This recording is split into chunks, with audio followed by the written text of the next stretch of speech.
Yeah, sure, we live, come on, live, chicken.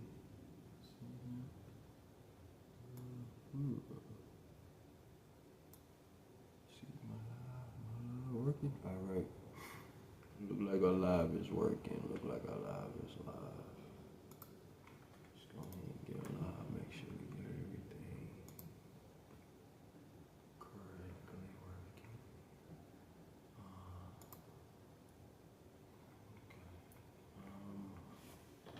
Just make sure.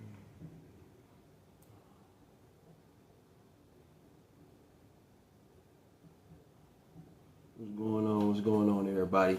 Cowboy Richie checking in. Tonight we're going to be talking about barber talk. As y'all can see, it's going to be the episode is about the chair experience. So give me a moment here. We're going to be setting up here. Actually, what this is a episode 4 of a barber book that I put together called the Barber Survival Guide. And I've already started doing the series. The other 3 videos are up on Instagram. Up on YouTube already. You can click the link in my bio to get the rest of the videos. But tonight, like I said, we are going to be talking about episode 4. The chair experience. Again, I am Cowboy Richie, the 24-hour hair doctor. What I've created here in Houston is a program called the Hustler Shares program, where imagine you can make $1 from every cut a barber makes. So, again, episode 4 will be about the chair experience and a little bit about just to sum up what we'll be talking about. There is that this is just not about clippers or fades. This one is about the energy, service, the trust. That's what really makes people come back. That's what we're talking about today, the chair experience. Remember, they pass 1,000 barbers on the way to your barber shop to sit in your chair. So that's already a tip in itself. That's already a tip in itself. Let's talk about it. See, every client that walks in or that you pull up on, they don't just need a cut. They're getting a reset. The barbershop is supposed to be like therapy. The chair is a bit of a safe zone. You ever felt like when your client is sitting in your chair, or when you sitting in a chair, that you feel like you in therapy? Well, that's simply because that's another form of therapy. When we touching these things right here, these is alive. These are antennas. And so when you doing this and that, what you're doing is transferring energy. And you can change someone's life just by doing that.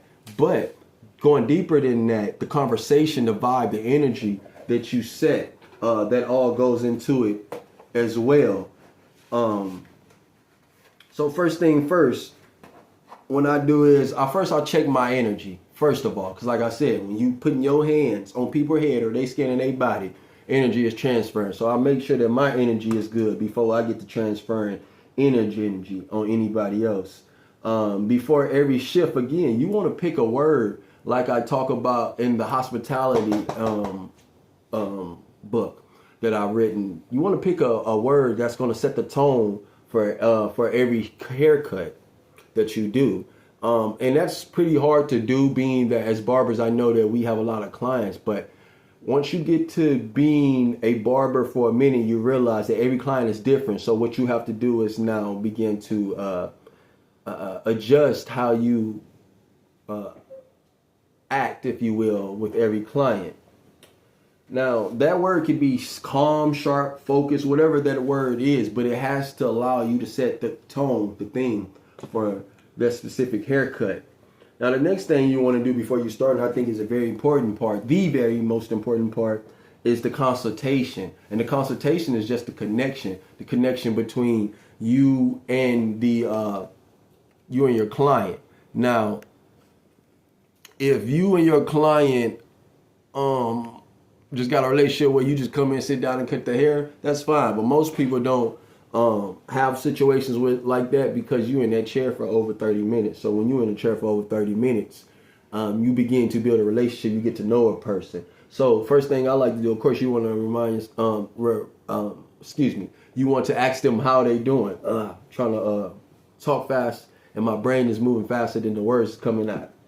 You'll be surprised how much that can change and open up the conversation, because it makes it feel less of a transaction. I noticed that when we as barbers sometime, or any type of profession, when we get straight to the transaction, that rubs people the wrong way. And that's not something that we want to do. We want to build clientele that lasts a long time. I seen a man that was saying his average clientele, every one of his clients, is an average of 6 years. I'm not at that point, but that's amazing to say, like, you've been cutting on average every one of your clients for 6 years. That's the type of recurrent clients that we want. And the only way you're going to be able to build that is by building great rapport. Now, once you put that cape on, it's showtime. Keep your station tight, your movement smooth, the vibe controlled. But again, you just not cutting. It's more like you performing, because you know you're balancing between spinning between your station, keeping the conversation going, entertaining other people that is waiting, while you probably got calls on your phone trying to book, and then you got your kids calling and everything. It's all type of stuff going on. So understand that you're performing. So you got to be able to balance all of that to be able to get done what you're trying to get done. And that's more than just a nice great haircut. What that is you trying to create experience to where the client's like, yeah, they did it again, I'll be back. And how you do that, you don't rush. You don't rush. Now, you want to become efficient, of course, with your haircuts, because when you got a lot of haircuts, you want to make sure that you get them done in a timely fashion. But you want to be in a position where you don't rush, in a position to where you can take your time and give everybody that specific time that they need. Because again, when them people sit in our chairs, they know that they close their eyes immediately because they looking for the therapy, they looking for the release. So why don't we give that to them? Remember that. That's gonna give you more bang for your buck than anything, I should say. Now see, everybody and anybody can cut hair, and that's the thing. Once you've been doing this for a little while, you understand that anybody can cut hair. All it is about understanding the steps, the number system, 1, 2, 3, 3, 2, 1. Once you understand keeping numbers in orders, that's how a haircut is done, basically. But not everybody can lead energy. Not everybody can transfer energy. Now, that what separates, I feel, people that's going to be in this industry for a long time and people that don't. And people that love this industry and people that don't. People that love this industry have the ability to connect with clients that are much more than just them being in a chair. I sit and I talk with older barbers, and they remind me, this ain't just about that one time that they come and get their hair cut or hair done. This is about building a relationship, a community. And I think that is what's kind of missing, because we all either going into our own booths, being mobile, raising our prices. There's a lot of factors why the barbershop, the barber industry, the hair industry itself, isn't like what it is. I remember growing up, and I go to even a barber college, and lines will be wrapped. I mean, you be in there for days, no matter what barbershop. And that's just because the community, whether that was in a barbershop, whether that was in a school, it was a community. Now, leadership, energy are the most important things to me when it comes to being a barber, because again, anybody can cut hair. And so I repeated that again because I think that's what we should think about when we're thinking about the chair experience. When they're getting their experience in the chair, or when you're sitting in the chair, I should say, what experience do you like? What experience don't you like? And then that's what we want to provide. So now, in closing, in the comments, you see this video, please like and share. Send this to a barber that could use this information. That you feel that this message could help, or that you feel like this is a barber, or this is a message that other barbers need to expand on, or share it to someone, share it back to me with a comment telling me what you think. Hey, I could have changed and did differently, or your just opinion on the topic. But if you got value from tonight, share this live with another barber. Like I said, this is a part of the Barber Survival Series. This is actually episode 4, the chair experience. Next episode is episode 5, survival math. How to break down making it to 100K a year, based on whatever applicable math works to you.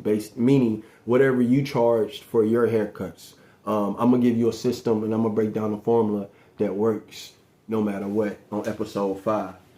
And if you haven't already, grab the official ebook of the Barber Survival Guide. The link is also in my bio. Remember, guys, stay clean, stay consistent, and remember, they passed up 1,000 barbers on the way to your shop. That's already the tip. Again, I am Cowboy Richie, the 24-hour hair doctor. I be chopping boys down, I be chopping boys down. I'ma come through with the clips and cut you down. I be chopping boys down.